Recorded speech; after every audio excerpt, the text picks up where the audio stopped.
Westwood One presents America at Night. Here's your host, McGraw Milhaven.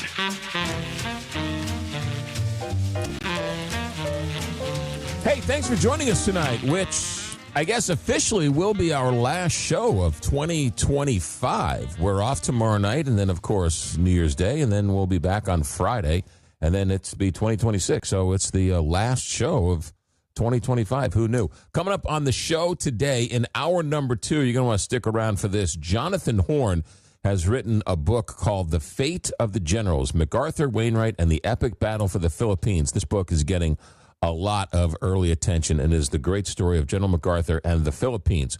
We'll talk to Jonathan Horn about that coming up in hour number 2. A little bit later in this hour, we're going to talk to a reporter from the Hill, Ashleigh Fields, who's done some pretty good reporting on that Marjorie Taylor Greene story as well as that Minnesota daycare fraud story. So look into some of that with Ashleigh Fields. But this first half hour, the first hour, we're going to talk about Venezuela because we now know after the last couple of days that there is an escalation in the violence with Venezuela. President Trump has indicated that he has hit some type of dock facility along the shore as he wages a pressure campaign, but this is now something new because he has now hit some land.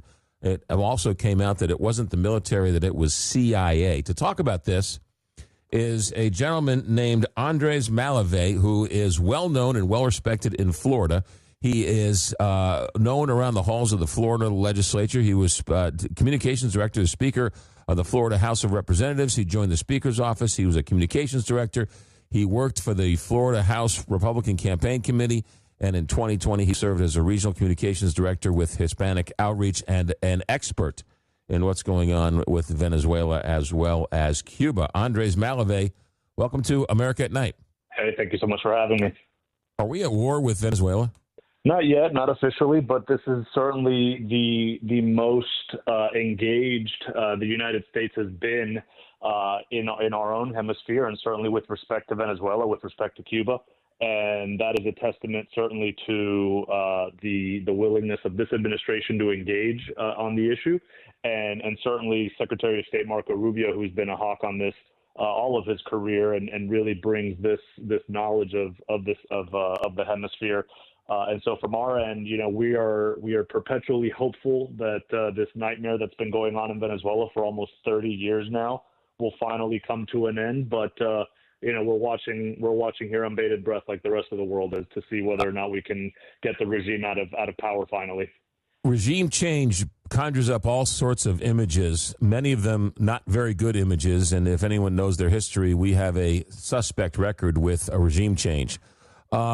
Will he go that quickly? I mean, is he a house of cards that once you knock off a couple of boats and a couple of docks, he'll run scared? Or is this going to have to be boots on the ground? I hope that it doesn't have to come to boots on the ground. The last thing that I would ever want is to ask for another American to have to step in to solve a problem that the Venezuelan people have been unable to solve, quite frankly.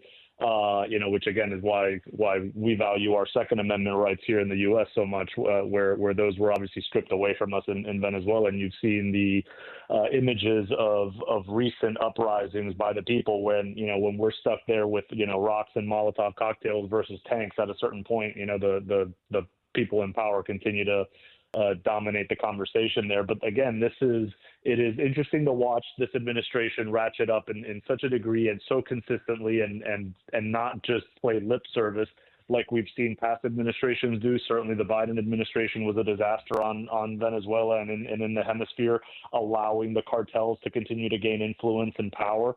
And so watching Trump really, step on the throat of the snake here is very interesting. Is he going to leave right away? I don't think so. This is probably going to take some time. But it's interesting to see that the president is being very vocal about what actions we are taking there.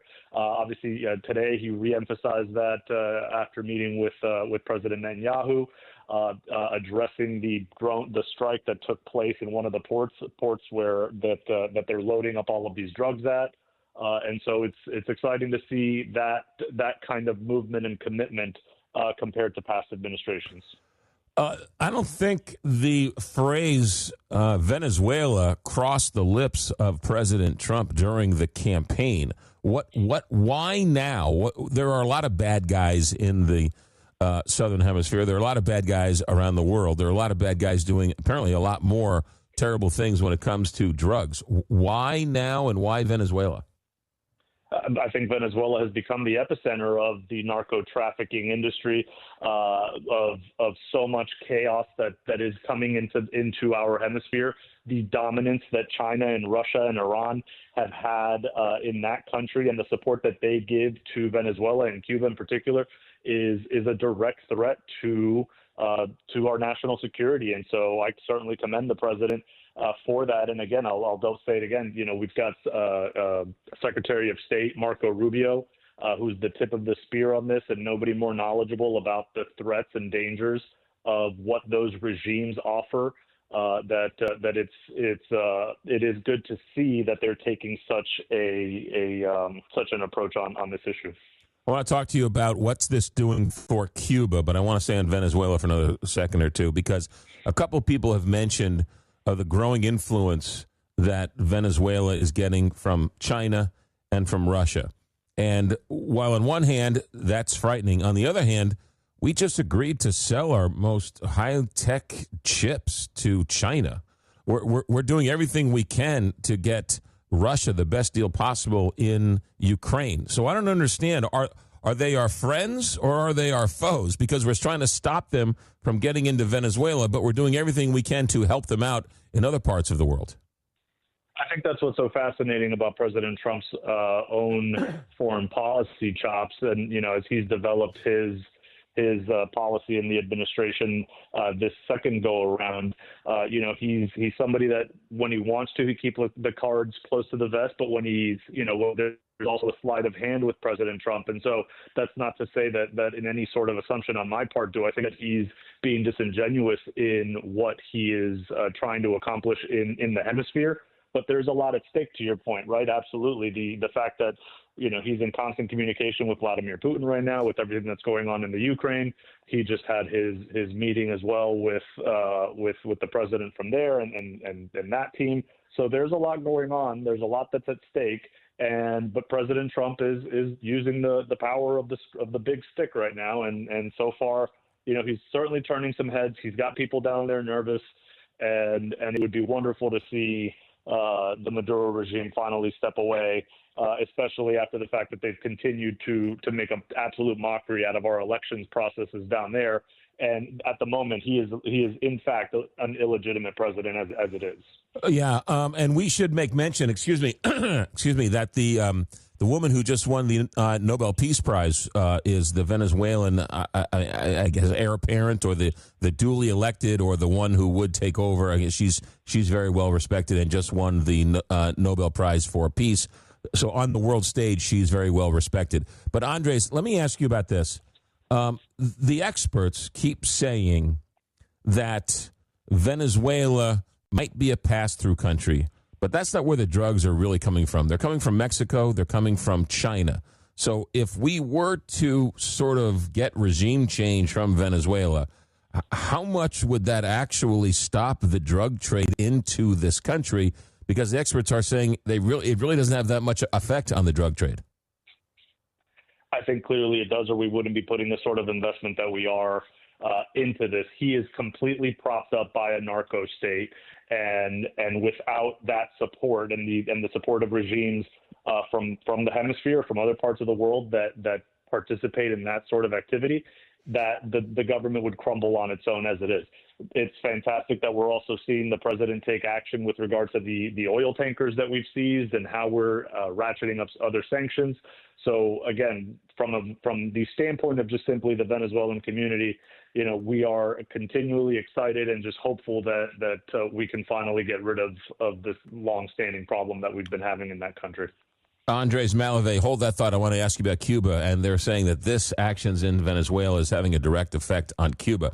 Andres Malavé is the Director of Government Relations for Jones Walker. We'll get to him and Cuba more in a moment. America at Night. America at Night with McGraw Milhaven, where the nation comes to talk.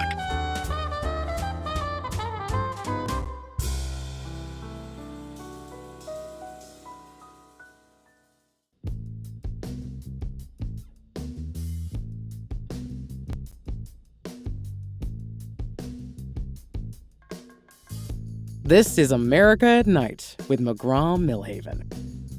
Our guest, Andres Malavé, was born in Venezuela, moved with his family to South Florida in 1994. He has been part of the Republican National Committee. He also now works for law firm Jones Walker, and he is our guest for a couple more minutes. Andres, what's going on in Venezuela? How is that hurting Cuba? Right now, it's hurting Cuba a great deal. Certainly, Cuba relies on the cheap oil that Venezuela has been handing over for decades now in exchange for intelligence and other resources. Look, at the end of the day, Cuba is central to Maduro's ability to govern because he, unlike Hugo Chavez, isn't exactly a brilliant, tactician. If we were dealing with Hugo Chavez still, the situation going on in Venezuela, I think, would be much more different. But we're dealing with somebody who grew up in Venezuela as a bus driver. He was a union organizer, and nothing against my hardworking bus drivers out there, but this guy and Hugo Chavez are not cut from the same cloth. This is somebody who, just isn't an intelligent person, quite frankly. It doesn't actually understand how Chavez was so actually brilliant in his own way to be able to kind of control the levers of power and allow for different, levels of stability that kept everybody in check. Under Maduro, it's been a much different system, and now we're seeing how that is going to take effect now with Cuba, quite frankly. Cuba's been propping them up for years, and unfortunately now for them, they're and the blockade that we've established in the Caribbean, it's going to start affecting the people in Cuba significantly. So I know that Florida is there are a lot of Cubans and Cuban refugees and now family members, and I know the history goes back a long way. We've been hearing now for 30 years that Cuba is going to fall any minute now. How close are we to Cuba actually falling? Because they've been able to hang on for 50 plus years, and with deteriorating infrastructure and systems and everything else. I mean, what happens if and when Cuba goes? I think that's, again, the brilliance of having Secretary of State Marco Rubio at the helm in that position, and he's doing an excellent job guiding the president's foreign policy. Make no mistake, there is a dual target strategy, I think, on the part of the United States to try to get rid of two birds with one stone, as it were, and finally see if we can have peace in the hemisphere and get rid of these two incredibly negative forces that are absolutely a threat to our national security and way of life in the United States. How does Cuba collapse? What happens? Take me through that scenario. How does that happen?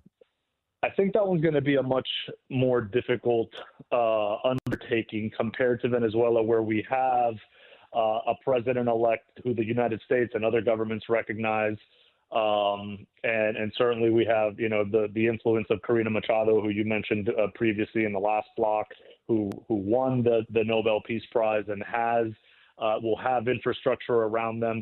I think the situation that would have to occur in Cuba, again, will absolutely we will absolutely have to engage other countries and other allies to come in and stabilize the country, provide resources where necessary. But I think that one's going to be a much more difficult undertaking, although they are more apt to falling than the Venezuelan regime is. Andres Malavé, the insidious nature of the drugs is that no matter, even if they are widely successful beyond their wildest dreams, don't the drug cartels just change tactics and it starts all over again and they infest some other country and it doesn't really stop the drugs flowing into this country? Doesn't mean we can't, if we stop trying, then what are we doing, right? We've got to protect American people. We've got to protect the people around the world that are suffering from being victims of the cartels. So I certainly commend President Trump for doing everything that he has and stepping up in the most significant way that I think we've ever seen, certainly from a direct attack standpoint of actually attacking these vessels that are coming on. We all grew up, especially if you grew up in South Florida, you remember any sights of, a Coast Guard cutter picking up a ton here and a ton there, however many pounds of one thing or another. But to actually go out directly and impede their progress into our country is the sort of bold leadership that this administration is now known for all over the world. And so I certainly commend them for taking a much larger step and a much stronger approach to getting rid of this problem. You mentioned Marco Rubio. Of course, he's been a senator for years, well respected in the Cuban community in Florida. How much do you think he's pushing Trump in this direction, and how much of this is Donald Trump doing it on his own? I think President Trump absolutely learned a lot of lessons between his first presidency and his second presidency, and we're seeing a lot of that come to bear. I think he made an excellent decision in turning a former foe into an ally in Secretary of State Rubio, to the point that I think Secretary of State Rubio's got 3, 4, 5 jobs now. He's one of the hardest working men in Washington by all means. And I absolutely think that he is the foremost authority on South American and Caribbean matters during his time in the Senate. So he's absolutely an ear that the president is leaning on, and that's exactly what a good leader does. He leans on his fellow leaders that he's empowered to make sure that they're doing the job, and I think that they've done a great job so far. Yeah, what do you think? I got about 30 seconds left. What's next? They bombed the boats. They're now on land. What happens next? That's going to be. I think we're going to continue to see covert operations these first. This one that President Trump announced the other day. But at the end of the day, I think that the most important thing to take away is, number one, thank you for covering the issue, because without people like you talking about this, people aren't worried about what's going on in the other part of our just south of our hemisphere. And lastly is that we remain incredibly hopeful that we're going to get rid of this scourge, that's been plaguing Venezuela for the last 30 years. Andres Malavé, thank you for your insight. Happy New Year, and we look forward to talking to you in 2026. Thanks for checking in. Happy New Year. Feliz Año Nuevo. Andres Malavé is a part of the Republican National Committee and grew up in Venezuela, came to America in 1994, and big in Republican politics down in Florida. America at Night, just getting started. Don't go anywhere. Back in a moment. You're listening to America at Night with McGraw Milhaven.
Relax. You're listening to America at Night with McGraw Milhaven.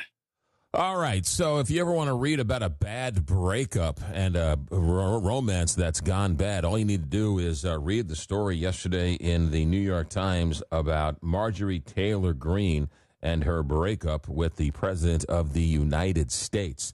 Ashleigh Fields is a reporter with The Hill and is here to take a couple moments about that and some other news of the day. Ashleigh, welcome to America at Night. Hey, thanks for having me. So I read that story, and I'm not shocked at the reaction that it got. It was unbelievable how forthcoming she was and how honest she was with a New York Times reporter. What's been the fallout for the first 24 hours of this story?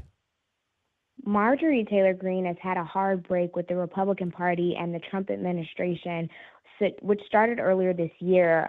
She's been criticizing the way things have been handled with the war in Gaza. She's been critical of healthcare plan proposals being not backed by Republicans, and it's all sort of boiling over ahead of midterm elections. Greene spoke candidly about the president's relationship with convicted sex offender Jeffrey Epstein and a plethora of other things that raised a lot of concerns among the public and her colleagues in Congress. Yeah, what anybody coming out today talking about her, or I know she only has a few days left in office, but anybody make any comments today about it?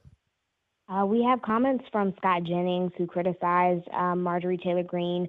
House Speaker Mike Johnson hasn't directly spoken on it, but we do know that he was also targeted in that piece. Greene said that Johnson was being controlled by the White House and accused him of not being a real leader within the lower chamber in the House. And so those have been the two most prominent people. She talked about, or she at least acknowledged, that the Charlie Kirk funeral was the straw that broke the camel's back. But she also sort of alluded to the fact that the Jeffrey Epstein files is where the biggest break comes from in terms of policy. And she said that President Trump said to her, if you continue on trying to do what you're doing to release the Epstein files, you're going to hurt a lot of my friends. That's jaw-dropping for her to say that about a person who she was very, very close with at some point. That's true, but Marjorie Taylor Greene has spoken openly about the fact that she has been sexually assaulted herself, and she has stood firmly with the victims since day one on the Epstein files, pushing for their release, backing Rep. Thomas Massie and Rep. Ro Khanna in their efforts to have more files from Epstein's estates publicized. And so this is something that she's been talking about for a while and has clearly shown this isn't something she's willing to change on. Yeah, no, it's gone from, I would highly recommend anybody wants to sort of read this story. It is amazing how this New York Times reporter and her started off very chilly reception, if you will, but over time grew to be somewhat of a confidant in a sense. It was an extraordinary article and just an amazing transformation of Marjorie Taylor Greene. Ashleigh Fields is with us from the Hill. A couple of the stories that have caught our attention, Ashleigh, and while you're here, let's talk about this daycare fraud case up in Minnesota.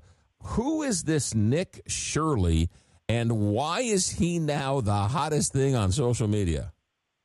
Well, Nick Shirley is a prominent YouTuber who decided to go around Minnesota interviewing daycare center employees and possibly reaching out to the owners about allegations that they were receiving public funds fraudulently. So Shirley recorded this. This has gotten over 100 million views on X. It's also been posted to YouTube, and he claims that he's exposing fraud in the Midwest. So I don't understand. I didn't watch all 42 minutes of this video, but he was knocking on these daycares, which were empty. Do we know when he was doing this? Was he doing this on a Sunday or on Christmas Eve? Or, I mean, what do we know about him knocking on some of these doors? Not sure about the exact day that all of these took place. This was filmed in a vlog style. He was at the front door where you would be to drop your child off, pulling on the door, asking questions about where children were while filming through the windows. So these look like larger facilities where students might have been in the back, could have possibly been in a classroom. CBS did follow-up reporting and said that all of the places he visited, -2, are accredited by the state.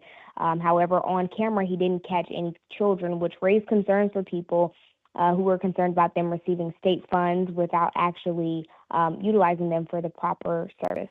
You know, the other thing, too, about all of this, imagine if somebody shows up with, some stranger shows up with a camera and starts trying to film your child's daycare. Wouldn't you want your daycare to do everything possible to hide the children from this stranger who just starts randomly filming? I would want my daycare to do everything possible to hide my children. Pretty scary, and Shirley was not alone. He was with another man and, filming with a camera, and so you could see sort of the fear and the angst in employees' eyes as they tried to close the door shut, and as they continued to ask who Shirley was with, if he was with an agency with the state or had any credentials outside of being a vlogger to be let inside.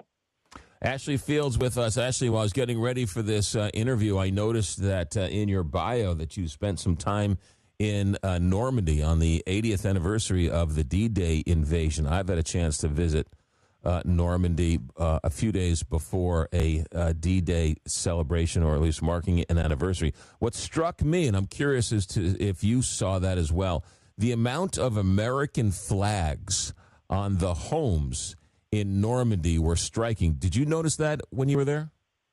I did. First off, the beaches are beautiful, but the amount of support and the amount of alliance-ship that the people of Normandy feel with the people of America is definitely clear. Listen, every year they have an extremely large celebration to honor the lives that were lost on D-Day and to remind themselves of their bond with France, the United States, and other countries that came to their aid in the time of need. Yeah, it was pretty extraordinary, and I would recommend anybody ever gets a chance to go visit the beaches and the cemetery and the town and the surrounding area. It is, it's obviously hallowed ground, but it was just amazing the reverence that the people in the town showed for Americans, right? You always hear how the French don't like Americans and how the French don't respect Americans, and that was the exact opposite of what I found. I actually found more flags in Normandy during the June 6th anniversary than I do oftentimes in America on July 4th, which, right. Yeah, strange. Ashleigh Fields, reporter with The Hill. Ashleigh, thanks for checking in on our last official broadcast for 2025. We look forward to talking to you in the new year. Yep, thanks for having me. You got it. One of the interesting things about that trip to Normandy was it wasn't the 80th. I'd have to go back and check. It was maybe the 79th, 78th. But what was amazing to me was, one, the amount of American flags.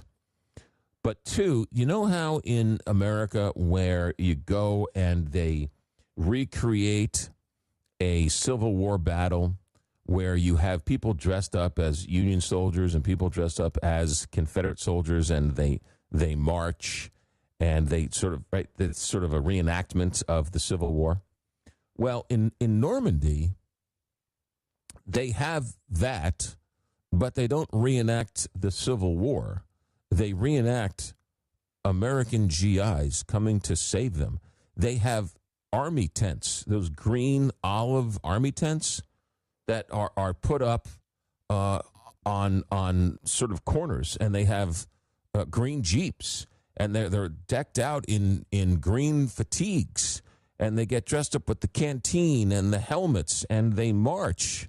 These are Frenchmen who live in Normandy, and in honor of the Americans, they dress up and reenact and march down the street as American GIs, showing their reverence for the American GI and what the Americans did for their country.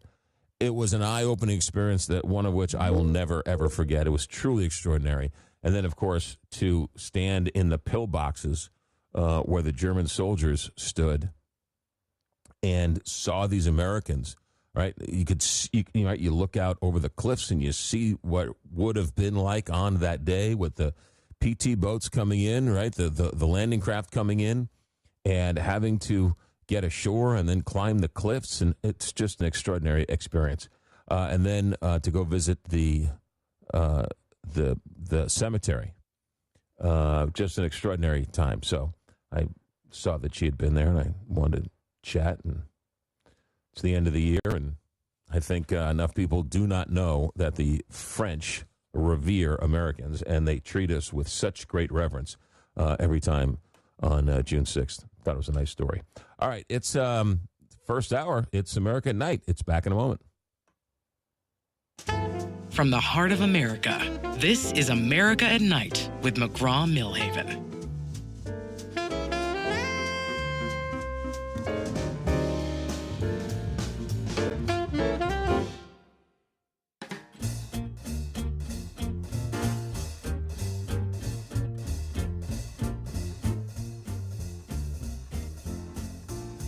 Welcome to America at Night with McGraw Milhaven.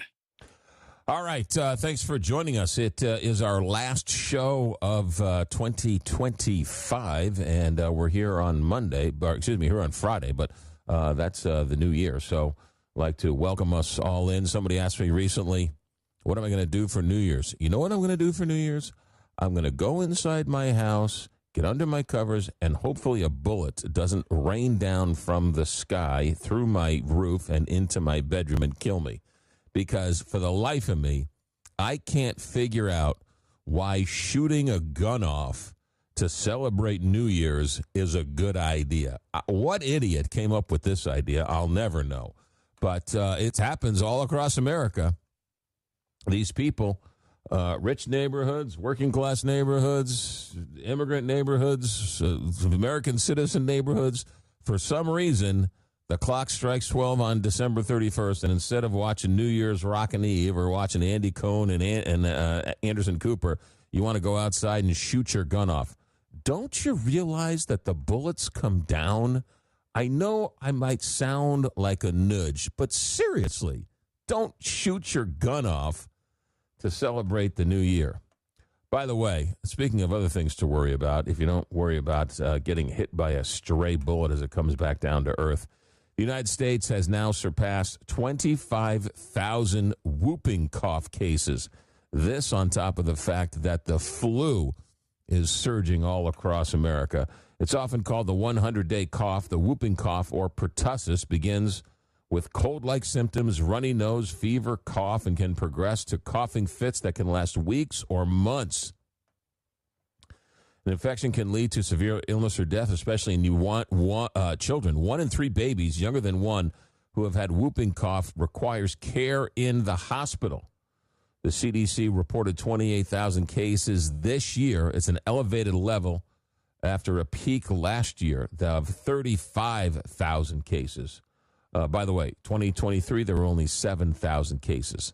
The last time we had this many cases was in 2014. So somebody's not getting their vaccine. The CDC recommends routine Tdap vaccines for all infants and children under 7. When my little one came around, they made me I had to go to Walgreens and get my Tdap booster or whatever it was. So they were like, look, you're not getting around the baby unless you get your Tdap. And so, yeah, I didn't fight it. It was like, yeah, that's what you do. You go and you get your vaccine. So there you go. So somebody ain't getting their vaccine, and whooping cough is making a comeback like so many other measles and everything else. So that's in the news. The other thing is, I was looking at this, going back, and you forget, right? If you forget all the different stories that have happened in 2025. Zoran Mondani, I think, is a big story in the fact that for half the year, the sky was falling if this guy wins. If this guy wins, end of civilization as we know. Forget the whooping cough. Forget the measles. If Zoran Mondani wins the mayor's race of New York, well, I mean, we could have ceased to exist as a country. The guy wins, and he goes to the White House, and Trump puts his arm around him and says, I like this guy. Zoran Mondani gets better press from Trump than Rob Reiner. And Rob Reiner was murdered in his own home. That one is a head-scratcher. Sinners is the big movie of the year. I tried to watch one battle after another. I'm sorry, with all great respect to people who loved this movie. I tried to watch this movie. I watched the first 15 minutes of it. I didn't get it. I'm not that big fan of violence for violence sake. I didn't quite get the whole sexual violent angle to this thing. And I really didn't want to watch a bunch of revolutionaries blow things up. Sorry, it's not. Sorry. It's just I wasn't in the mood. Thanks. Then, of course, I had to watch K-pop Demon Hunters 700 times because I have a 5-year-old. I think for me, the biggest story of the year, the number 2 biggest story of the year was Jimmy Kimmel was taken off the air. I mean, that sent shockwaves through the country. I don't care where you are on the aisle on that, whether you were for it or against it or whatever. The fact that a late-night talk show host was taken off the air because of political pressure, it was an extraordinary story. Extraordinary. Just unbelievable story. Also, the fact that Colbert was taken off the air and just they shut down the whole franchise at CBS. That's amazing, too. Huge stories. I think number 2, I think the 2 of those stories, the second biggest story of the year. But for me, the biggest story of the year was 6-7. No, I'm kidding. It was not 6-7. Though the 5-year-old came up to me one day and started saying 6-7, and I was convinced it was some satanic cult or some sexual something or whatever else. And I was happy to find out that 6-7 meant virtually nothing. But the biggest story for me, and I remember exactly where I was. I was in a meeting. I was in a conference, and I was in a meeting. I was in a board meeting. And in the middle of the board meeting, I looked down, and it popped up on my phone, and I gasped like something had happened. And the whole conference, the whole boardroom stopped and said, what happened? And I announced, right, I had just found out that the Vatican had elected an American pope. Pope Leo was going to be the pope. And as an Irish Catholic growing up, right, the one thing we were told, you can be rest assured that there will never be an American pope in your lifetime. It just will never happen. And you'd ask, why? How come there'd never be an American pope? And they would say, it's just because. It's just the way it is. Really? How come? Never. It was just a matter of fact. Fait accompli. Just never. And then to be living in 2025 when the Cardinals got together and elected Pope Leo, right? A lot of people thought it'd be Timothy Dolan, the cardinal from New York, who was very charismatic and very easy in front of a microphone and just a very warm and friendly type of individual. But no, they go with a pope out of Chicago, Pope Leo. It's still mind-boggling to me. But I think that just for the sheer fact that a pope is from America is just extraordinary. So there you go. And we can't forget about the Coldplay couple who got fired for making out at a Coldplay concert. Maybe we'll talk about that in hour number 3. Stay right there. We're just getting started. Our next guest wrote an extraordinary book about Douglas MacArthur, The Fate of the Generals. We'll talk with Jonathan Horn next, America at Night. Our executive director is Alex Hinton. Our engineer tonight is Richard Good. I'm McGraw Milhaven, and this is America at Night on Westwood One.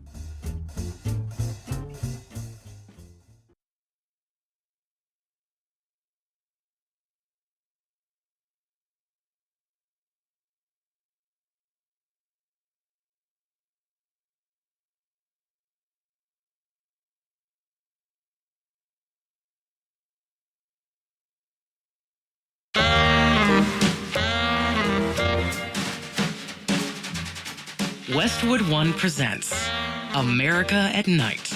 Here's your host, McGraw Milhaven. Welcome back. We're looking forward to this one for a while. We all know what happened on December 7th, 1941, right? Japan bombed Pearl Harbor. But did you know on December 8th, the very next day, the Japanese attacked the Philippines? And that ultimately led to World War II and the Pacific Theater being as bloody as it was, ultimately culminating in the surrender of the Japanese on the battleship USS Missouri. There were 2 generals on that ship deck that morning. One of them was MacArthur. The other one was named Wainwright. But they took 2 very different paths to get there. And our next guest has done extraordinary legwork to get the stories out. The book is called The Fate of the Generals, MacArthur, Wainwright, and the Epic Battle for the Philippines. Jonathan Horn is our guest. Jonathan, thanks for joining us tonight. Thanks so much for having me. So we all know about MacArthur. Wainwright has sort of been lost to history, has he not? That's right. I think everybody knows those famous words that Douglas MacArthur said, "I shall return." He said those words after being ordered out of the Philippines in March 1942.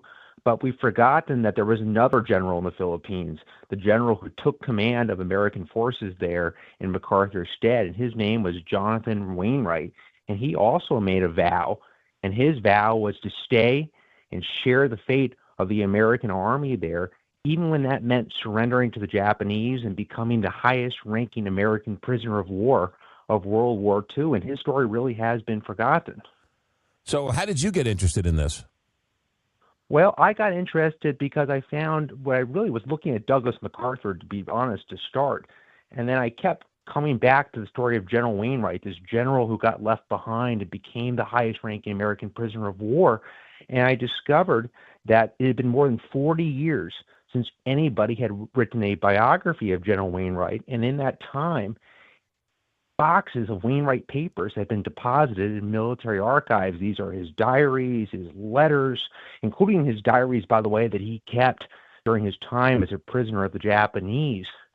And so all of a sudden, here was an opportunity to be able to tell General Wainwright's story in a way never before possible, and to put him where I think he belongs in history, side by side with the legendary Douglas MacArthur. So let's get to the two of them, because they took two very different paths to that USS Missouri. And take us to the decision that they tell MacArthur, you've got to leave the Philippines. Take us through that. What happens? That's right, and you put that very well. MacArthur was ordered out of the Philippines in March 1942, and if you look at the situation in the Pacific at this time, perhaps you can understand why Franklin Roosevelt, the president, made the decision to order MacArthur out. Everywhere in the Pacific, the Japanese are advancing. It's only in the Philippines that Americans can find what they so desperately want to see, and that's evidence that we're fighting back. But the situation really is hopeless. American troops have retreated to a peninsula called Bataan. They are living on about 1,000 calories a day. That's not enough to live healthily in bed all day, to say nothing of trying to fight in foxholes. And it's become clear that surrender is going to have to happen eventually, probably. And basically, MacArthur has become such an important symbol to the American people. He's our most famous soldier, that the decision is made in Washington that he's too important to go down with his ship. So he's ordered to make this escape to Australia, where he makes that famous vow, I shall return. And the person who takes command of the Philippines in MacArthur's absence is Jonathan Wainwright. By the way, I didn't know this, but MacArthur, there was a harrowing experience to get him out of the Philippines. Not just him, but him and his family as well? That's right. And by the way, so MacArthur, when he's ordered out of the Philippines, he's on a little island off the tip of Bataan called Corregidor, and he's there with his wife and young son, a 4-year-old son. Most soldiers in the Philippines had sent their dependents home well before Pearl Harbor, just in case there was going to be a war. MacArthur had managed to keep his wife and son, and they are sharing this experience. And they escape with him on a PT boat. And this really is quite an unbelievable escape, where they take a PT boat to the lower island called Mindanao in the Philippines. And from there, they're able to hop on a B-17 to get to Australia. But it is a very close call. We should also mention, Jonathan Horn, the book is The Fate of the Generals. Just researching this book, getting ready for the interview, I had either forgotten all of this or never learned it in the first place, but I'm kind of embarrassed that I don't know this story, which is why the book is so riveting. But MacArthur, he's leading a group of not American soldiers, but Filipino soldiers? Right. Well, most of and I think this is important context. This has been forgotten history in the United States. But the Philippines were a colony of the United States at this time.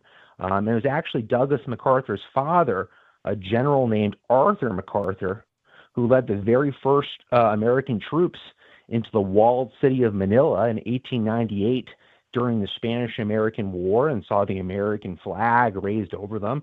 And the Philippines became a colony of America's.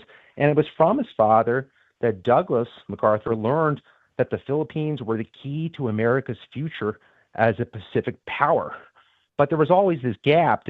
We had sort of taken this colony on the far side of the Pacific Ocean in its aspiration to be a great power.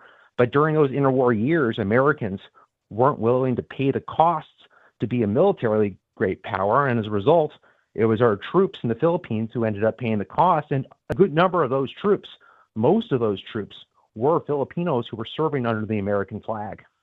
I know today even MacArthur's name conjures up all sorts of pride and angst, right? Because, I mean, it was very divided ultimately when he was fired by Truman. But how much of MacArthur was marketing and how much of it was truly he was a great American hero? That is the great question about Douglas MacArthur, and you put it very well. And one thing I've discovered about Douglas MacArthur is that nobody is neutral on him. Uh, what's interesting is people in the Philippines, though, have a much more positive view of Douglas MacArthur than perhaps people in America do in many cases, because they remember that when he left the Philippines to go to Australia, that he said, "I shall return," and he did keep that vow. And people always say, "Why did he say I shall return? Shouldn't he have said we shall return? Wouldn't that have been less egotistical?" Well, yeah, it would have been less egotistical, but it also would have made no sense at the time, because American forces were still fighting in the Philippines when he left. And of course, it wasn't until April 9th, 1942, that we had the surrender in Bataan Peninsula. This is 80,000 American and Filipino forces surrendering to the Japanese, the largest American surrender in history. And then Wainwright will hold out for another month on an island off the tip of Bataan called Corregidor, and ultimately he'll have to surrender all the Philippine islands. We'll get to that in a second. Jonathan Horn is our guest. His new book is getting a lot of great attention. The Wall Street Journal says, recounting battle scenes with riveting prose, the fate of the generals lifts Jonathan Wainwright out of the shadows of Douglas MacArthur and back into the light. And if Jonathan Horn sounds familiar, he is the author of the book, The Man Who Would Not Be Washington. Jonathan Horn out with his new book, The Fate of the Generals, America at Night, just getting started. Stick around. This story gets good. Back in a moment. America at Night with McGraw Milhaven.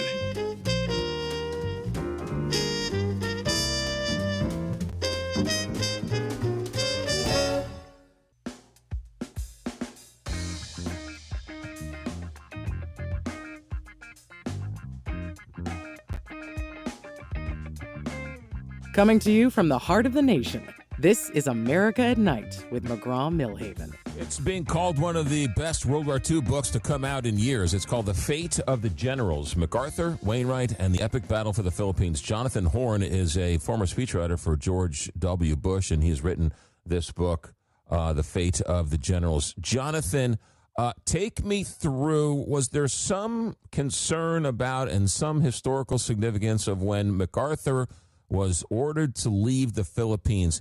He made some moves and some suggestions that ultimately backfired, or were the right moves in everything's in hindsight's always 2020. But take me through some of the decisions that he made as he was leaving and how that affected everything. Right. So MacArthur is ordered out of the Philippines, and when he leaves, basically President Roosevelt makes the decision to put General Wainwright in command of the full Philippine Islands. And MacArthur basically has a vision that there's not going to somehow forces there are going to continue to fight on, and he's going to be able to come to the rescue, return immediately, he says, from Australia. He says he would have never agreed to leave his army unless he had been assured he could come back immediately. But if he really did believe that, he had deluded himself, because he knew that the U.S. Navy was unable to break the blockade that the Japanese had formed around the islands, and it was going to take a much longer time to be able to build a force in Australia to get back to the Philippines. And in fact, it would take till 1944. And there really was no way that the army he left behind in the Philippines could hold out that long. So this Jonathan Mayhew Wainwright takes control, and it's a lost cause, right? I mean, there's really nothing he can do. He must know early on that he's in for a rough ride. That's right. He's sort of the general left holding the short stick. And you can tell what kind of man he is because he makes this vow on the first page of a new diary that he starts on April 2nd, 1942, because there was this possibility that General Wainwright himself might have been able to escape from the Philippines. It was his command encompassed all the Philippine islands. He could have moved himself to one of the lower islands, potentially gotten on a B-17, made his way to Australia. But he makes this vow on the first page of a diary, and it says he's going to stay and share the fate of his men, even if that means surrendering to the Japanese with them and becoming a prisoner of war. And he writes in his diary that he's going to hold to this vow because no other course of action would be honorable. Basically, he's determined to share the fate of the garrison. You mentioned April 2nd, 1942. Isn't that just days before the Bataan Death March? Well, right. So Bataan will surrender on April 9th, 1942, and that will lead to the Bataan Death March, and the Japanese will bring their big guns to the tip of Bataan and put Corregidor, which is a little island off the tip of Bataan where Wainwright has his headquarters, under bombardment. But Wainwright will stick to that promise. He holds that promise as the walls of the bomb shelter he's in are shaking and the last submarine leaves, and he knows there's no way out, and the Japanese are going to make their landing. And he does everything he can to avoid surrendering, but the Japanese basically bring their tanks to the opening of the vast tunnel complex where he has his headquarters. He's got 12,000 people inside this tunnel. Some of them are women, female nurses, soldiers who are so wounded they can't get out of their beds. And he realizes there's going to be a massacre unless he agrees to surrender the Philippines. And what makes it so hard to do is knowing that somewhere in Australia, Douglas MacArthur is not going to approve this decision. But Wainwright feels that he has no choice but to make it to save lives.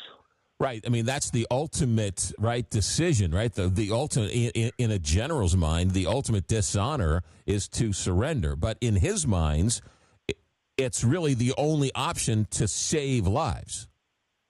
Right. And I think this is difficult for modern audiences to understand, but it would have been easier for General Wainwright in this moment to have died, to have gone down and continued fighting. This is a gritty cavalryman. He had spent some of the most formative years of his youth at Fort Custer near the site of Little Bighorn. He grew up obsessed with General Custer. This was a man who was willing to fight to the death. But he realized if he had done that, it would have been a selfish decision because there are 12,000 other people with him, including, as I said, female nurses who he considers as brave as any pioneers in history, and wounded soldiers who can't get out of their beds. And someone is going to have to surrender this garrison because there is no hope. The Japanese literally have their tanks at the entrance to the tunnel where they all are.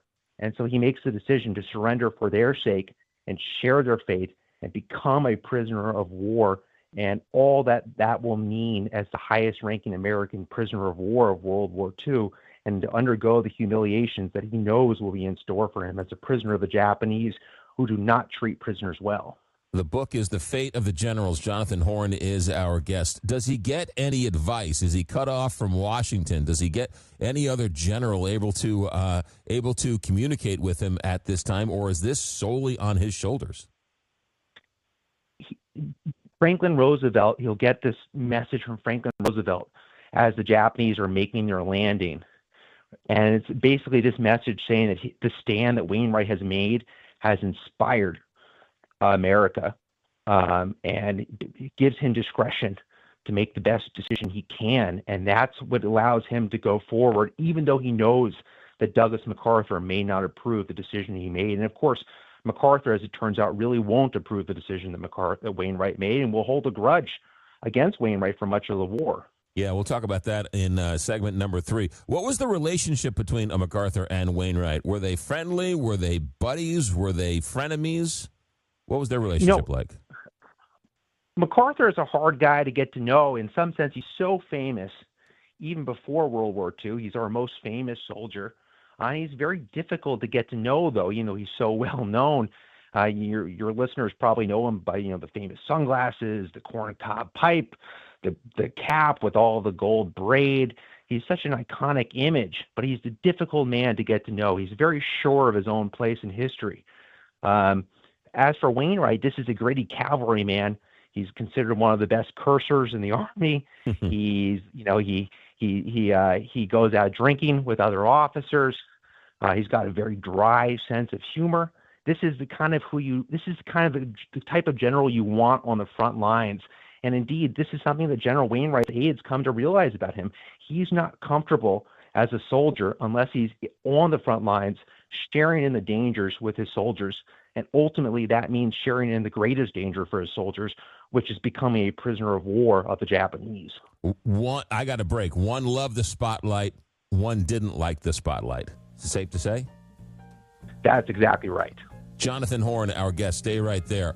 The fate of the generals, MacArthur, Wainwright, and the epic battle for the Philippines. What happens to Jonathan Mayhew Wainwright when he surrenders to the Japanese? We'll come back and talk more. America at Night. Stay right there. Relax. You're listening to America at Night with McGraw Milhaven.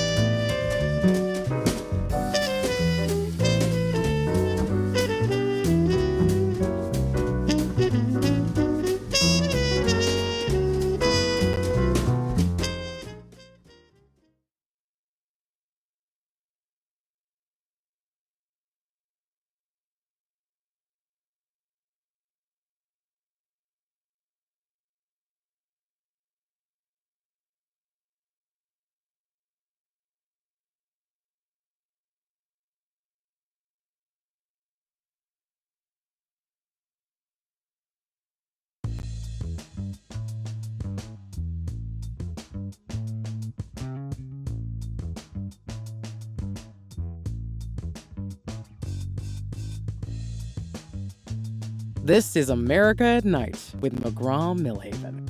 The book, The Fate of the Generals, came out earlier this year. Jonathan Horn getting some great praise from all across the military complex about the book, The Fate of the Generals. Jonathan Horn, our guest for a couple of more minutes. Jonathan, so this Jonathan Mayhew Wainwright surrenders to the Philippines or to Japan. And you normally, when you hear of prisoners of war and torture, they were the rank and file. But this general was tortured in his captivity, was he not? That's right. The Japanese will take Wainwright prisoner. They will subject him to what he describes as systematic starvation. And we can see it in his diary as his weight goes down to 125 pounds. And they'll beat him, too. He describes one scene where a Japanese private will beat him.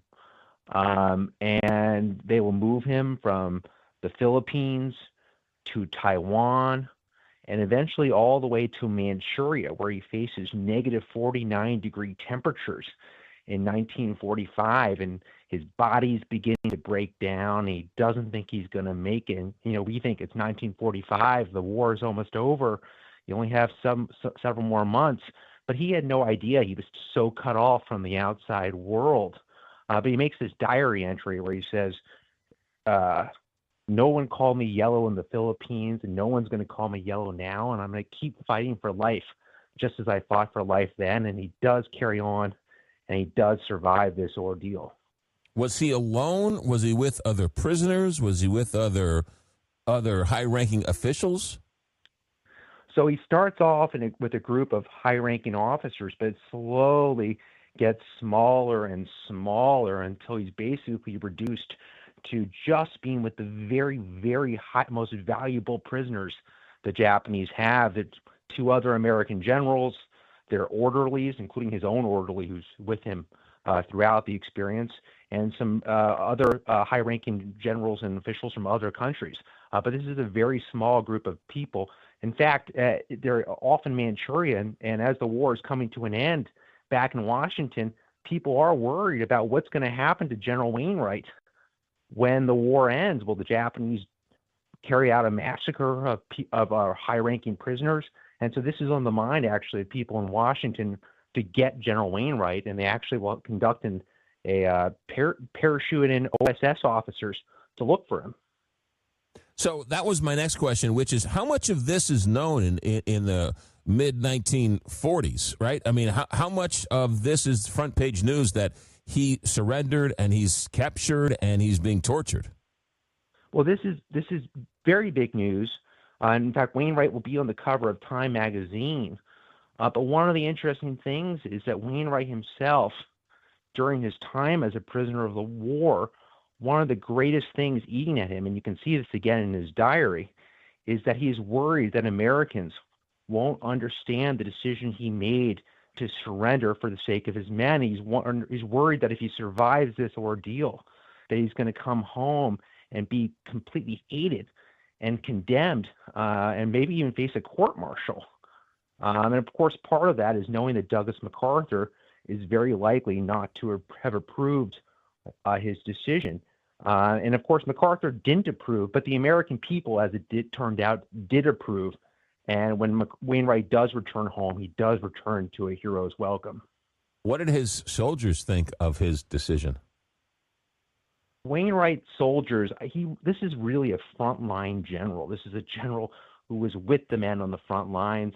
He did it on a baton when he was with them in the jungle. He does it till the very end. And there's a great deal of respect for General Wainwright from his men. I would think, right? Sorry. No, go ahead.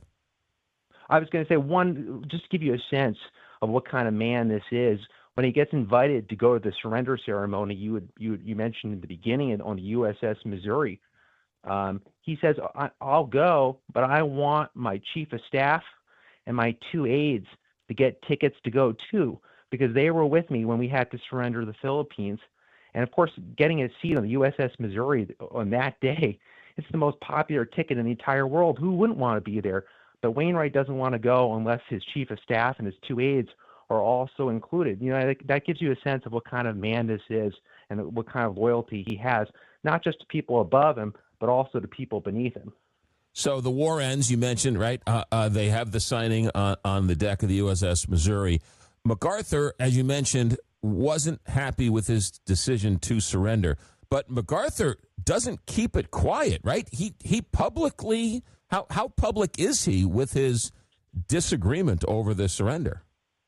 Well, the easiest way to see MacArthur's anger over the surrender is that very shortly after Wainwright surrenders, George Marshall, the Army Chief of Staff in Washington, forwards a proposal to give Wainwright the Medal of Honor, our nation's highest military award.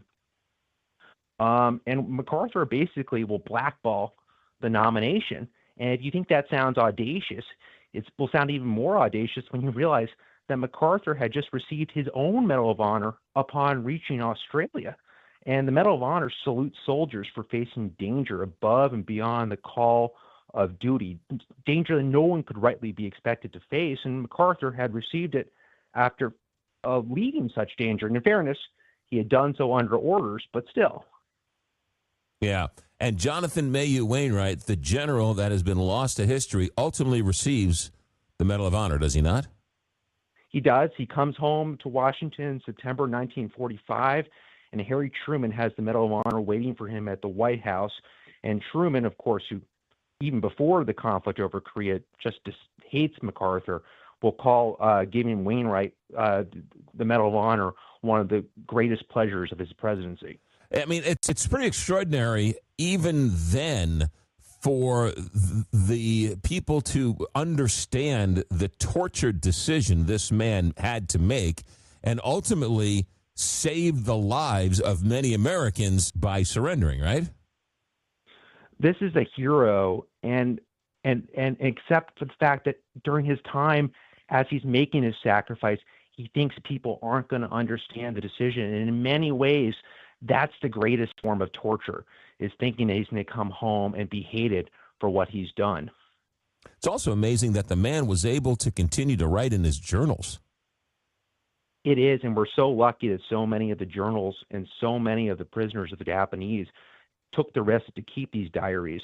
There were times when Wainwright almost lost his, and he was barely able to keep it going. And what an incredible historical resource, because without that, we wouldn't be able to tell his story today. Did you say that the Japanese the Japanese guards kept the journal safe? No, I said it's at certain points. I'm sorry. It almost seemed that Wainwright would lose his diaries to the Japanese. Oh, I see what you're saying. Yeah. But he was able to protect them and bring them home, and they were left to historians like yourself to sort of read through them. What's amazing to me is, and is it true that at the signing, MacArthur slights him at all, or stands behind him? It always seems like Wainwright always wanted to be in the background, and MacArthur always wanted to be center stage.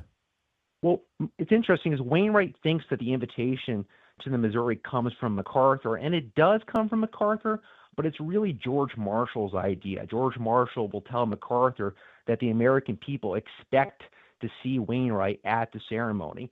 And then MacArthur does do a good job staging it. I think he has Wainwright stand behind him as he signs the instrument of surrender, and he hands a pen to Wainwright, one of the pens that he uses to sign it. And MacArthur will later tell an aide that he wanted Wainwright behind him because he wanted Americans at this moment of ultimate victory to remember the terrible cost that our country had paid for unpreparedness on the eve of World War II. And what better symbol could there have been than the emaciated general behind him, Jonathan Wainwright? What was their relationship after the war? It's fascinating because Wainwright stays loyal to MacArthur for the rest of his life. People will always want to know, what does General Wainwright really think about Douglas MacArthur? And Wainwright always answers that question the same way. One of the best generals in American history. Even Wainwright's own son will concede that no one will ever know what his dad really thought about Douglas MacArthur, because Douglas MacArthur was General Wainwright's commanding officer, and Wainwright is so loyal to this creed that you never criticize your superior. Wainwright comes back to America and just goes back into and sort of fades into a regular life of a businessman? Well, you like to think there's a happy ending. And one of the things that's keeping Wainwright going during these terrible years as a prisoner is the thought of reuniting with his wife. But when he returns to the United States, he finds that his wife has become addicted to sedatives and alcohol. That's the way she's been able to get through the terrible ordeal that she's been through. And he ultimately has to make the very difficult decision to have her committed. So in a sense, he's denied the happy ending we'd like to have for him. And it's a reminder that it's not just our soldiers who bear the burdens of war, but it's also their families. Jonathan Horn, our guest, The Fate of the Generals, MacArthur, Wainwright, and the Epic Battle for the Philippines. The book came out earlier this year, getting a lot of great attention. Jonathan, I have to ask you, in reading these diaries, looking through his handwritten notes, give me one or two things that happened to you that must have been an out-of-body experience when you turned the page and you read something, or you couldn't believe you were reading it firsthand from the man's own pen.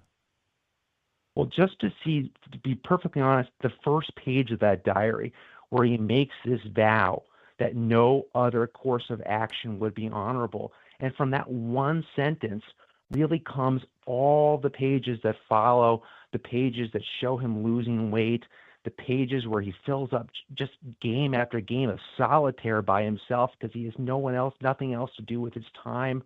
The pages showing as the Japanese move him, and then so many pages trying to justify the decision he's made because he's worried that people aren't going to understand.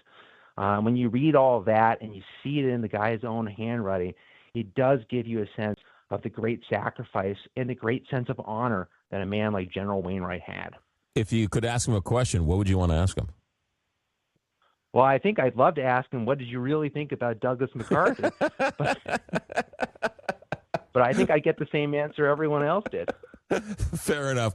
What's the response since the book came out? What kind of a response have you gotten? I think people have been really happy. This is 80 years since the end of World War II, and it's a reminder that there's still so many stories to tell about this war, and there's still new opportunities to be told, and we're finding new papers and new ways to tell these stories. Because, as I said, it had been 40 years since anyone had written a biography of General Wainwright, and in that time, all these papers became available, including his diary. And so here's a chance to be able to put him where I really do think he belongs in history, side by side with Douglas MacArthur. Yeah, it's a chance to sort of rediscover General Wainwright once again. Any talk of movies, any movie rights, anything you can tell us about? I'm open to phone calls, so if anyone has any ideas for movie rights. I mean, this would be a movie. I mean, this is just a perfect movie. The Fate of the Generals, Jonathan Horn. What's next for you? Are you taking a break, or are you on to something else? Well, I'm writing a history column at the Free Press right now on American history in honor of America 250, our 250th anniversary. Well, we'll look forward to that at the Free Press. And the book, The Fate of the Generals, MacArthur, Wainwright, and the Epic Battle for the Philippines. Jonathan Horn, thank you for coming in, and good luck with the book, and I look forward to chatting with you down the road. Thanks so much for having me on. You got it. The Fate of the Generals, MacArthur, Wainwright, and the Epic Battle for the Philippines. Everyone knows about General Douglas MacArthur. Everyone knows about Gregory Peck playing MacArthur in the movie. But we don't know much about Jonathan Mayhew Wainwright. And now, through the book, The Fate of the Generals, it's an extraordinary story of two heroes, two very different men, and the fate of America. All right? Incredible story. We thank Jonathan for spending the night and having a conversation with us. America at Night, back in a moment. Live from coast to coast, this is America at Night with McGraw Milhaven.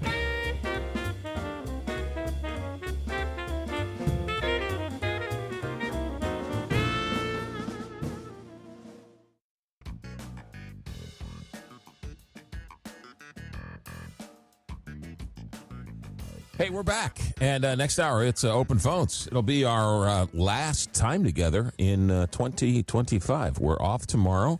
I told you I'm going to quietly stay inside and wear a helmet and make sure a bullet doesn't fall on my head because somebody in the neighborhood decides to shoot off a gun. So we'll get into that and take some phone calls the next hour. Though I do see Gil from San Antonio on the line. Gil, you called up yesterday. You were planning on having surgery today, and now you're back on the phone. How did surgery go? Manila for the last host. Gil? Yes. Gil, you're on the air. I'm on the air. You're on the air. How'd the surgery go? Very well. I'm already home. Beautiful. Glad to hear it. My prayers worked. Somebody was listening. Thank you very much. You betcha. I spent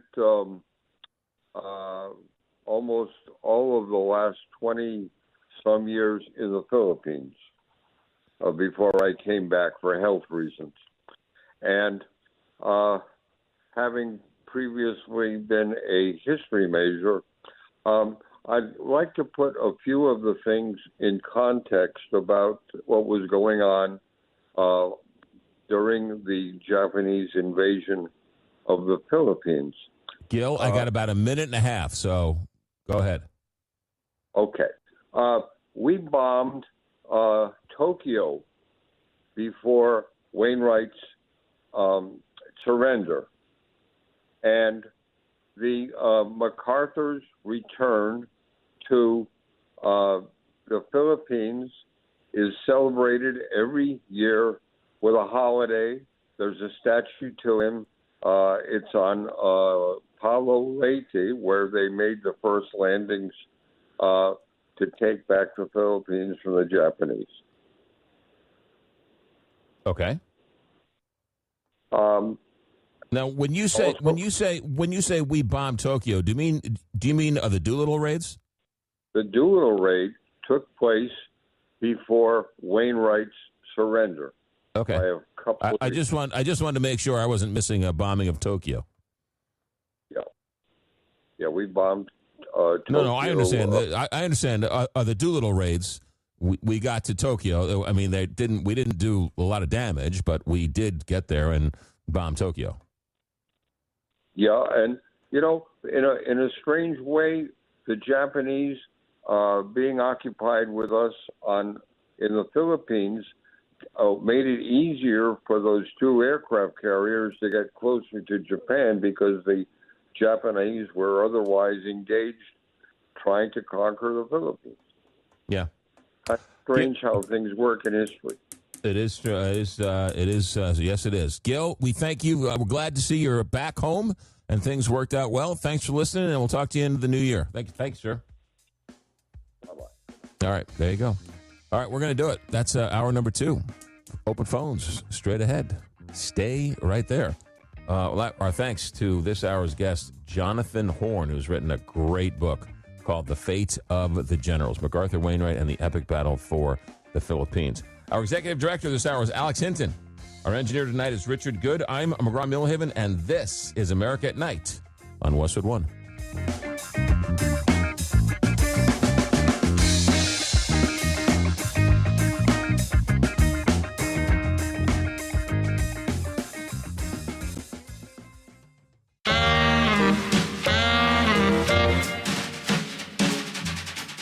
Westwood One presents America at Night.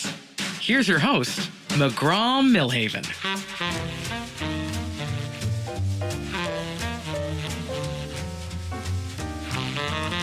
Hey, welcome back. It's our last hour of 2025. And thanks for joining us. It's Open Phones. The hour is all yours. We'll take all comers. The phone number is 1-844-2-McGraw, 1-844-262-4729, 1-844-2-McGraw,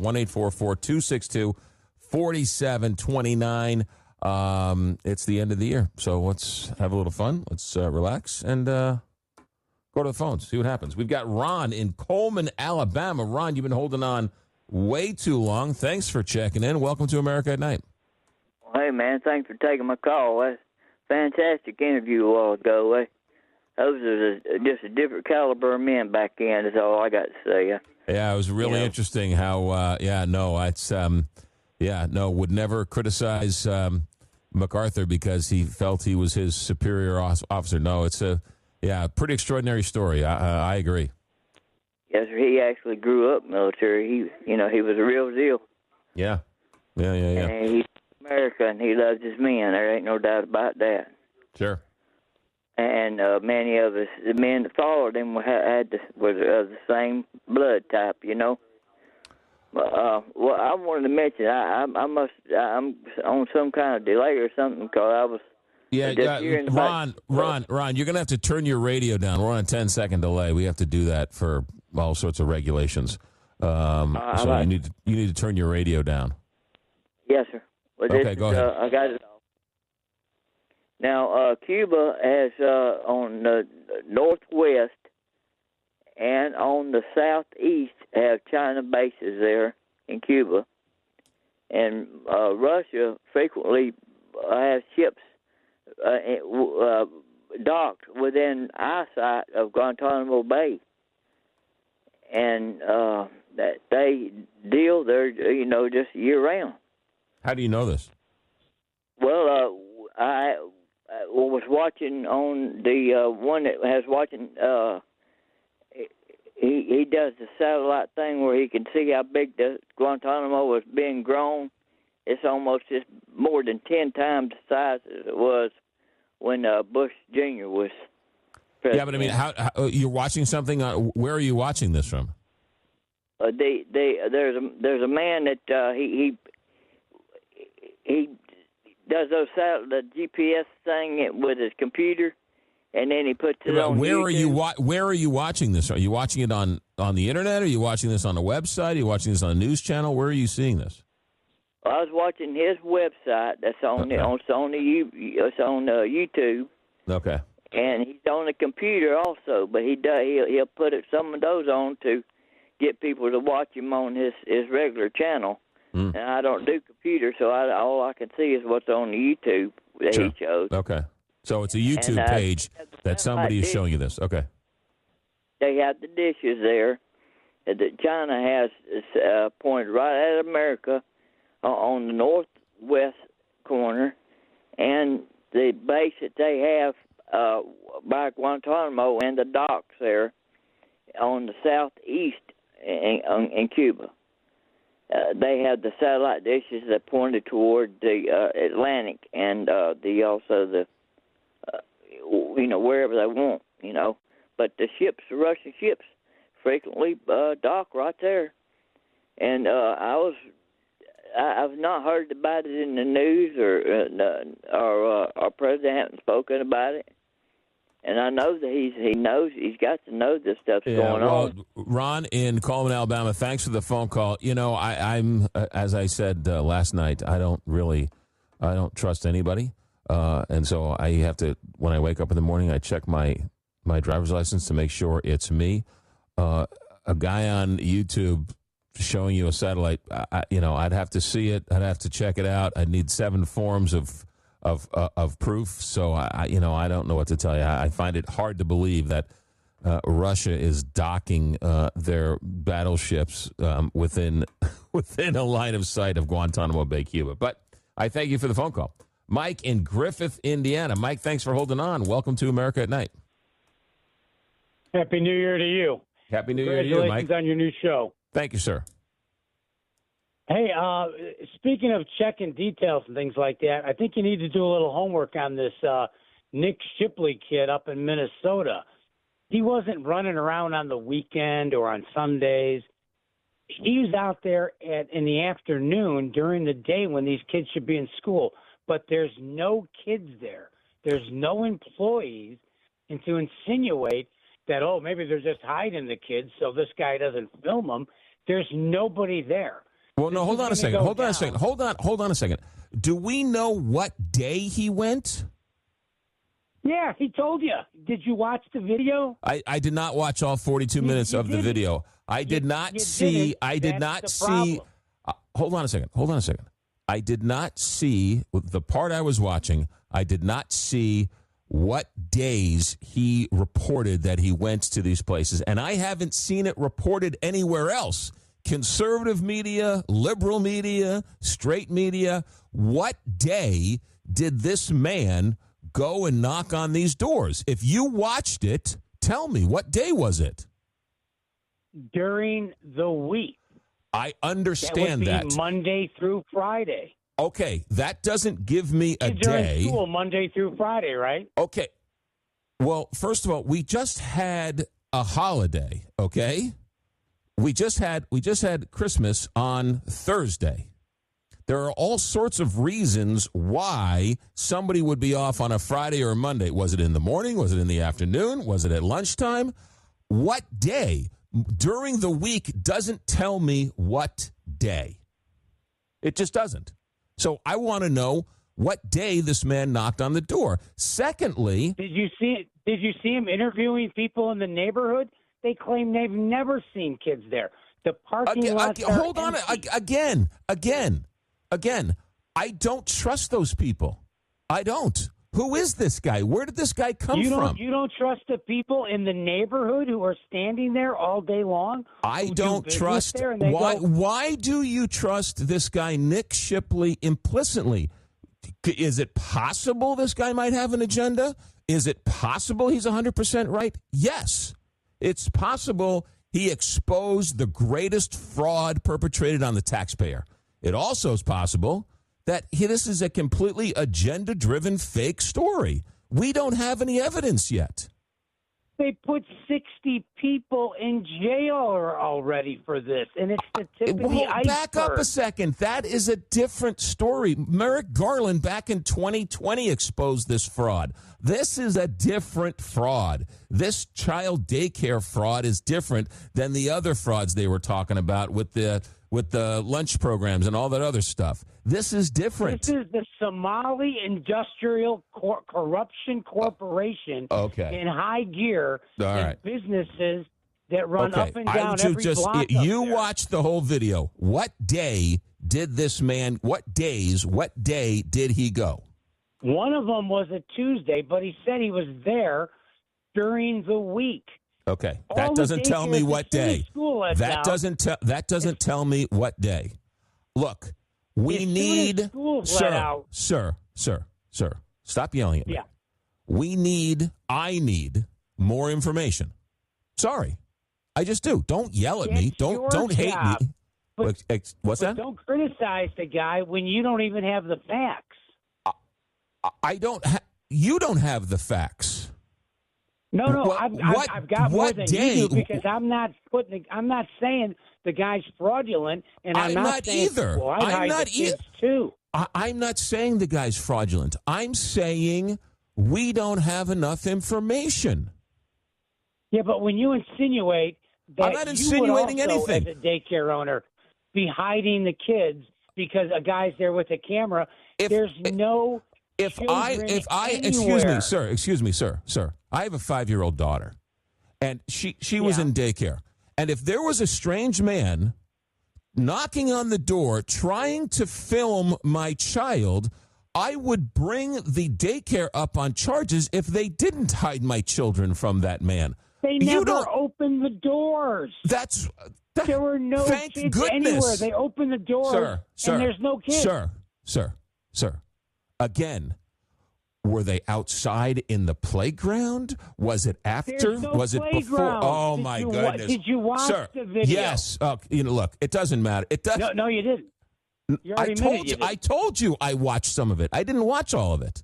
Watch all of it. There's no playground. Oh my goodness! There's You think there might have been editing issues with that? I want more information, sir. He walks around to the back of the buildings. There's nothing there. There's alleys. Sir, I apologize. I want more information. I want more credible info before you comment on it. Okay. Okay, sir. Anything else? Be fair, right? Watch the whole thing? No, I'm not going to watch the whole thing. You've watched the whole thing. You can't tell me what I need to know.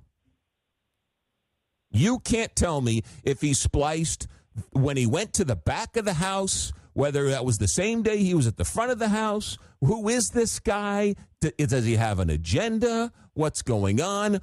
There's all sorts of information. Look, it could turn out to be the greatest journalistic coup in American history.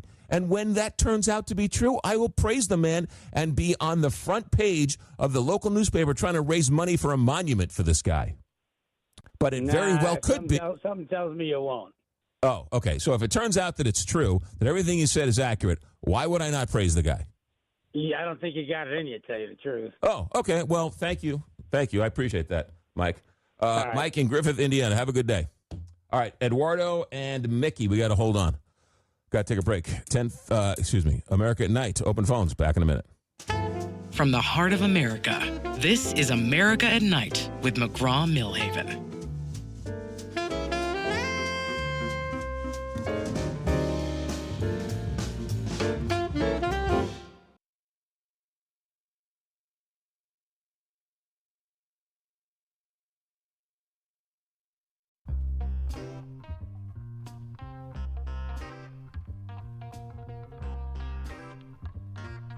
For us for 2025, it was a quick month. We'll start January 5th with a whole bunch of new shows. Thanks for listening. Hope you have a happy and healthy New Year's. Enjoy it with the family and be smart. And we look forward to more conversation in 2026. Eduardo in Tampa, Florida, you're on America at Night. Hello. Hey, Happy New Year, McGraw, and Happy New Year to everyone. Hopefully mine doesn't sound too conspiratorial like the last caller, but I did want to bring up China, okay, and how they scrapped a radio telescope in Argentina. And the insinuation is that this is being used for spying. Even there was a story about them going through the Arctic and obviously doing ice breaking and having subs in the future positioning themselves for a good attack, like a sneak attack. But I'm hoping like the U.S. in the future with China and Russia military-wise is going to be doing more sharing of intelligence, particularly to avoid terrors, whether it's here or in China or Russia. I think between those three big powers, we should be able to share intelligence so that way we can tip each of those countries, you know, hey, there's something about to go down. So yeah, I don't know if that's going to happen anytime soon. We have a very weird relationship with China, and we have even a more bizarre relationship with Russia, as we were talking about in the first hour tonight. We want to do damage to Venezuela because Russia is getting too friendly with Venezuela as well as China, and then we turn around and sell them NVIDIA chips to China. And we bring in all of their citizens into our higher learning, right, into our colleges and universities. And Russia, we're doing everything we can to step on the scale to give them a better deal against Ukraine. So I can't tell if they're a friend or a foe. Yeah, it's iffy. Yeah, but yeah, I mean, Donald Trump keeps talking about bringing. Donald Trump keeps talking about, you know, China is funneling fentanyl into the United States. That would seem to me that under the Trump doctrine, they would be our enemies. And then he turns around and sends them, sends NVIDIA chips there. And he won't ban TikTok. So it doesn't make, none of this makes any sense to me. Eduardo Like in some Tampa. backdoor dealing. Yeah. Thanks for the phone call, Eduardo. Happy New Year. Thanks for checking in. Happy New Year. Happy New Year. Mickey in Dyer, Indiana. Mickey, welcome to America at Night. Well, thank you. Hey, I'd like to start off with she has not been funny in years, so to cure this whoopee cough, you just got to change the channel because she is god-awful. Whoopi Goldberg? Yes, it was a joke. Whoopee cough? Oh, okay. All right. Sorry, I missed the joke. That was the whooping cough story was from 2.5 hours ago, so I apologize if I didn't put two and two together. We're on a delay tonight. Secondly, I just wanted to apologize from that goofball from Griffith, Indiana, which is 2 towns down from me. Hey, hasn't he ever heard that story? Oh, the humanity. You still there? I'm here. Hurry up. Oh, I'm hearing music. I'm sorry. Mickey, hold that thought. Mickey, hold that thought.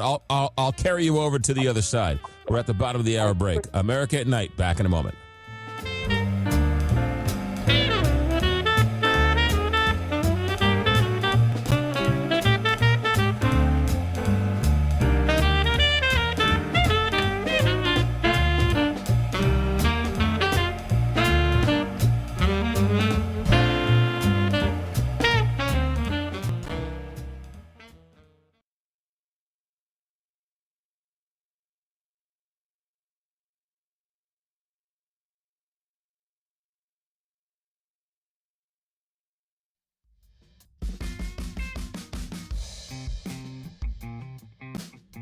Relax. You're listening to America at Night with McGraw Milhaven.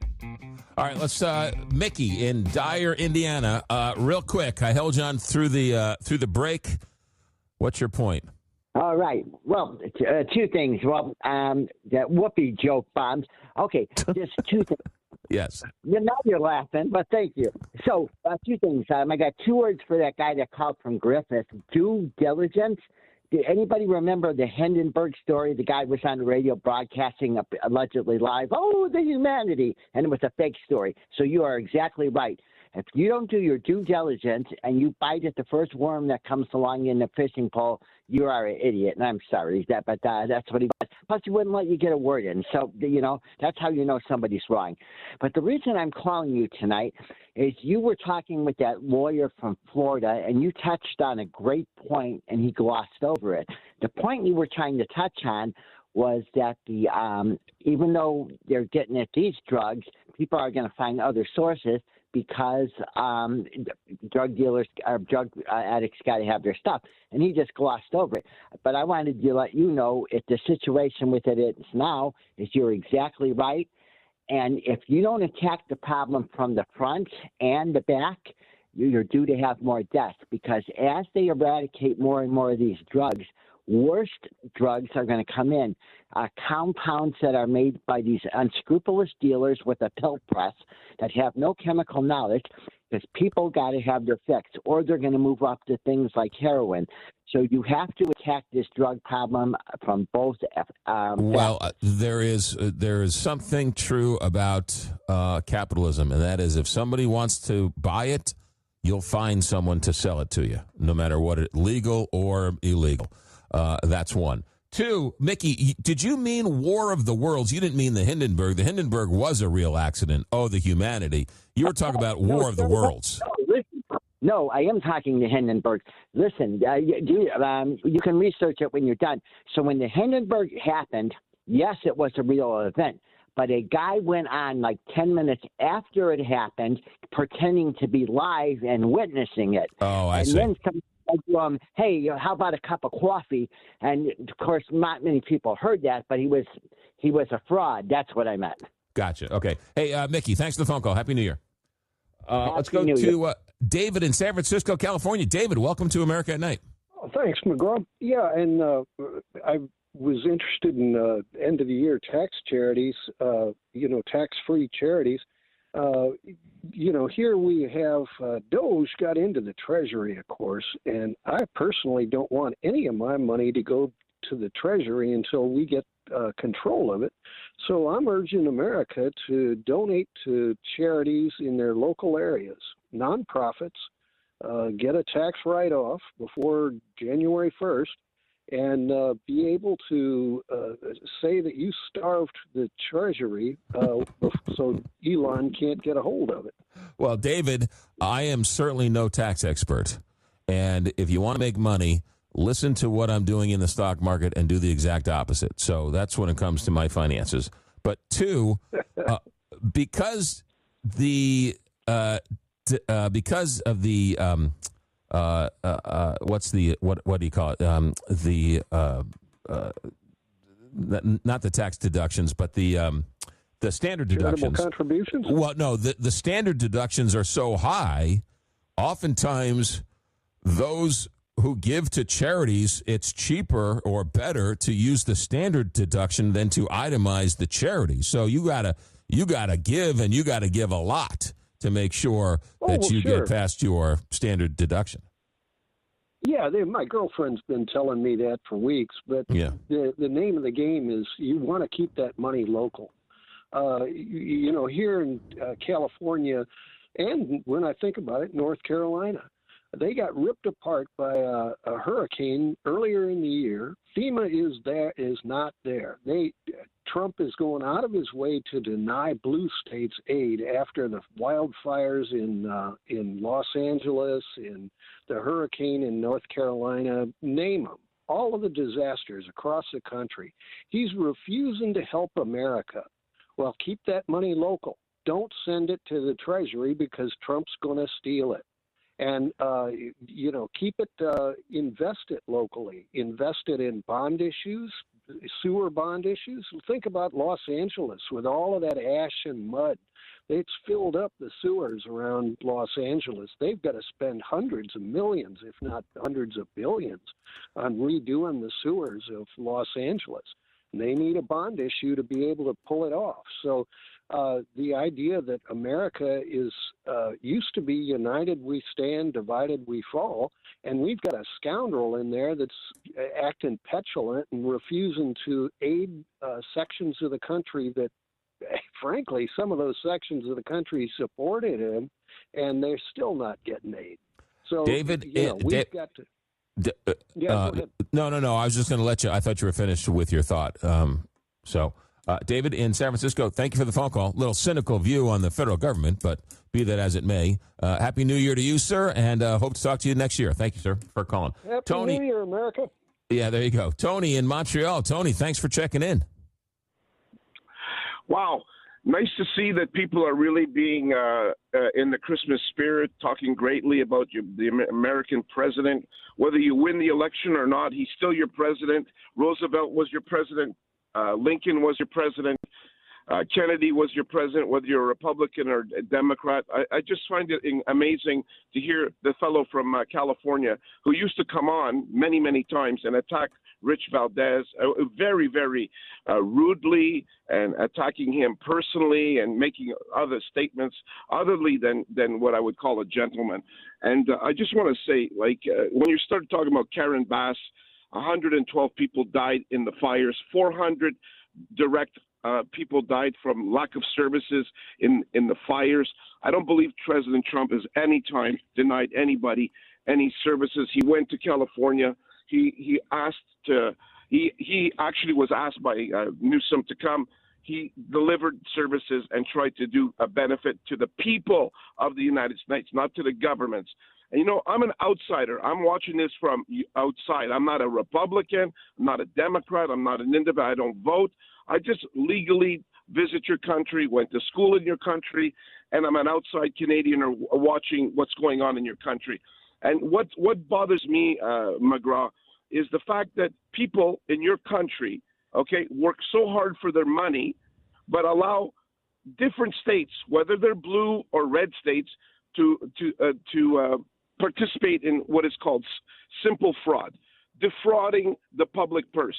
And many, many of the legacy media did not do their job. You asked me the other night, did the young Nick, I don't know what his last name is, Nick, the YouTuber that discovered all this, it's $8 billion of fraud. And today the Justice Department suspended, or I don't know what department, suspended all child benefits to Minnesota. But it's not there. It's also in Ohio and in Maine. And I could care less if they're Republican states or Democrat. Aren't you worried as a national syndicated journalist and talk show host that we're talking about ripping off the public by government officials? If I have to send a check to a building that has 14 different companies and the checks are all addressed to the same building, wouldn't I send someone to see that? If it was me, Tony, doing that, I would say, hey, this is fishy.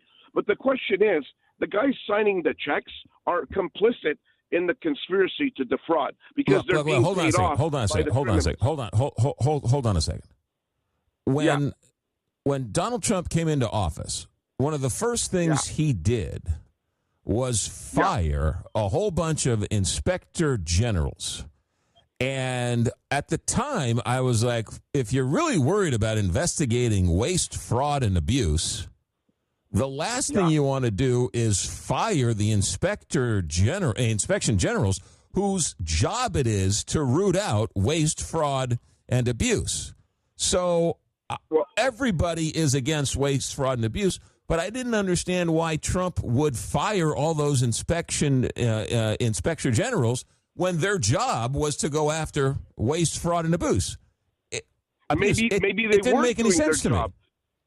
Yeah, but hang on, McGraw. Maybe they weren't doing their job. Maybe there was somebody else. Well, then get others in there. But it's not like he was rushing to get others in there. So no, but hang on for a second. You said to me the other night on the radio, you said Merrick Garland was doing his job. No, Merrick Garland wasn't doing his job. He was going after parents at parent meetings in Virginia and calling them. Hold on a second. Hold on a second, Tony. Come on, man. Tony, this is a blue state. Tony, calm down. Yeah. Calm down. No, but this other guy that comes on. Tony. This other guy that comes on. Tony. Yeah. Calm down. I don't know, man. Like I listen Calm to. down. I listen Calm to. down. Yeah. Calm down. Go ahead. Deep breaths. Yeah, go ahead. Deep breaths. I brought up Merrick Garland in context of this Minnesota story, where in 2022 he brought charges against many of these Somalians who were defrauding the government of these government funds. That's what I was talking about. But McGraw, it's not just do it at a superficial level. Go all the way. Sure. Yeah, of course.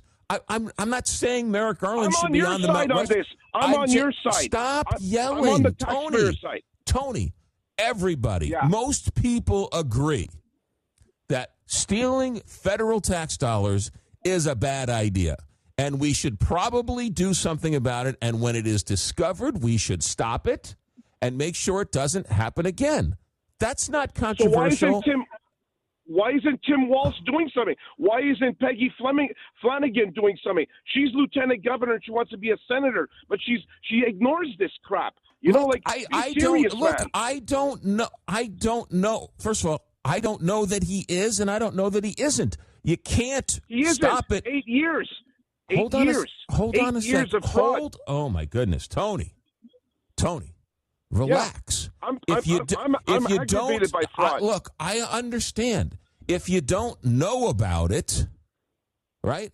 The question is, should he have known about it? Look, I'm not carrying the water for anybody. Look, I don't care if Tim Walz gets reelected. Whoa. What are we arguing over? What are we arguing over? What are we arguing over? Okay, listen. Tim Walz, the captain of the ship, goes down with the ship. Okay. You're supposed to know about your country. You're supposed to know about your state. If you're a municipal mayor of your town, you should know about what's going in the innards of that corporation that runs. Yeah, no, you sit in the main chair. You take the slings and arrows. You take the good with the bad. I've got no problem with that. Let's say this, McGraw. You have the show right now, okay? It's McGraw's show. The way the show runs today, it's McGraw who takes the slings and arrows. He takes the good and the bad. Not your engineer. Come on. I get it. When Walsh should say to the American I'm agreeing public, with you, Tony. For president. Tony. No, but hang on. I just want to say this. Walz ran for vice president of the United States. He should have said immediately, there's a serious problem. It's discovered. We're gonna get to the bottom of this right now. Hasn't he said that? No. No, he hasn't said that. Okay. I don't know what he said. Well, he said it today. He said it today. He said it 2 days ago. But you have this little kid, Nick something or other, who goes around and has 80 million views today because he discovers this fraud. Tony. Yeah.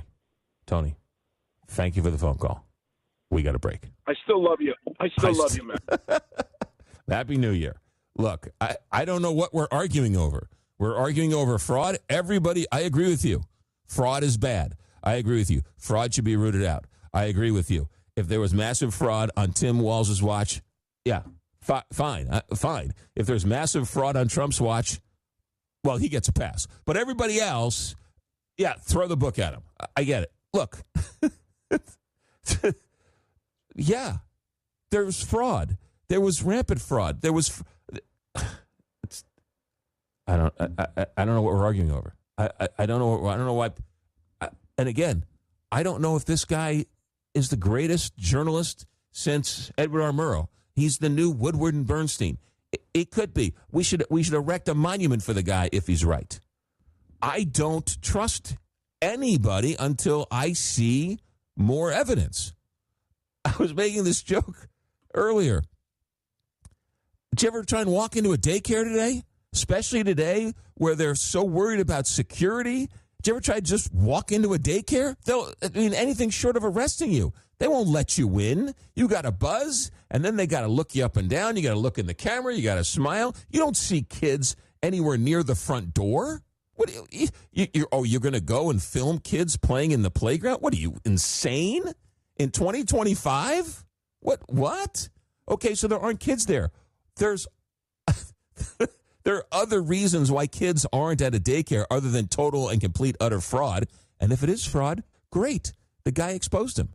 But I want to see more evidence. Not just some random guy I've never heard of 2 days ago gets 10 million views on Twitter, which is fake numbers anyway. So, I don't trust anything I see on social media. I'm sorry. I want more information. And if they're guilty, great. Great.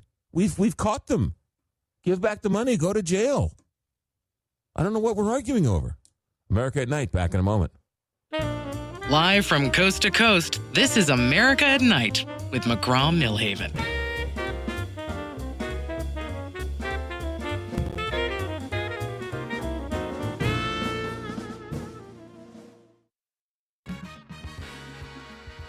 Hey, we can't end on Tony yelling at me. Let's go to Tanner in Walla Walla, Washington. Tanner, welcome to America at Night. Hey, I really enjoyed that segment on Wainwright.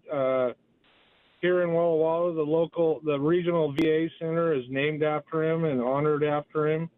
For some of us locals, we understand what he had sacrificed, and it's a great honor to have something in our region that is named after a true war hero.